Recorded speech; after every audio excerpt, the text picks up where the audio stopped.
જવા દે. એટલું મોટું ગામ હતું, તેમાં બધા માણસો રહેતા હતા. એમાં એક ડોશીમા રહેતા હતા. તેના દીકરીના લગ્ન થઈ ગયા હતા. તે તો જંગલે ઓલે પાર તેની દીકરી રહેતી હતી. તેણે તો તેની બહુ યાદ આવતી. પછી તો એક દી ગયો, બીજો દિવસ ગયો, ત્રીજો દિવસ ગયો, પાંચમા દિવસ ચોથો દિવસ ગયો, પાંચમા દિવસે બહુ યાદ આવવા માંડી.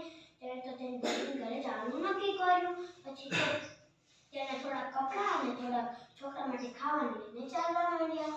રસ્તામાં એક મોટું જંગલ આવ્યું. તે તો ચારે બાજુ ઝાડીઓમાંથી એક સિંહ આવ્યો.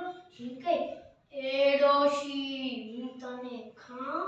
ડોશીમાં ધ્રુજતા બોલ, દીકરીના ઘેર જવા દે, તાજી માજી ખાવા દે, પછી તો મને ખાજે.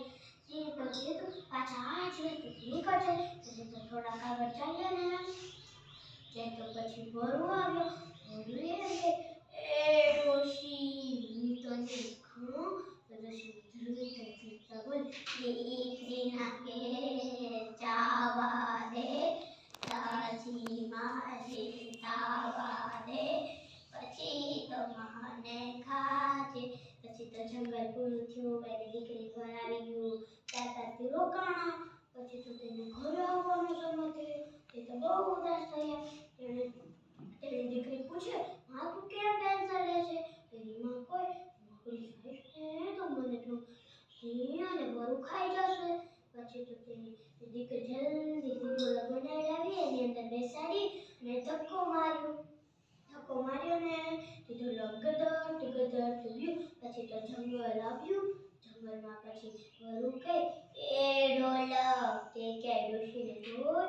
અંદરથી ડોશીને બોલ્યા, કિસકી ડોશી કિસકા કામ, ચાલ બબૂટિયા આપને ગામ. પછી તો તેને તો વરુને ખબર પડી ગઈ, નક્કી આ ડોશી છે. પછી તો તેની પાછળ ચાલવા માંડ્યા. પછી તો સિંહ આવ્યો. સિંહ પણ એમ કે, એ ઢોલક, તે ક્યાંય ડોશીને જોઈ?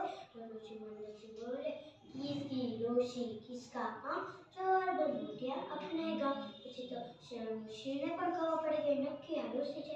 વે પાછા ચાલવા માંડ્યા. ડોશીમાં ગામ આવી ગયું ને એનું ઘર પણ આવી ગયું.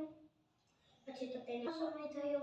પછી તો વિચારવા માંડ્યા, શું કરવું? પછી તો તેની પાસે થોડીક રાખ હતી ને તેને ઉડાડી દીધી. બધા પ્રાણીઓ ચોરતા રહ્યા. કોઈને ડોશીમાં ખાવા મળ્યા. જલ્દીથી ડોશીમાં અંદર ઘડી ગયા અને દરવાજો બંધ કરી દીધો. પાછા બધાય પ્રાણીઓ ઉદાસ થઈને પોતાના જીવનમાં વહી ગયા. આ વાર્તામાંથી એ શીખ મળે છે કે મુશ્કેલીમાં ગભરાવું નહીં.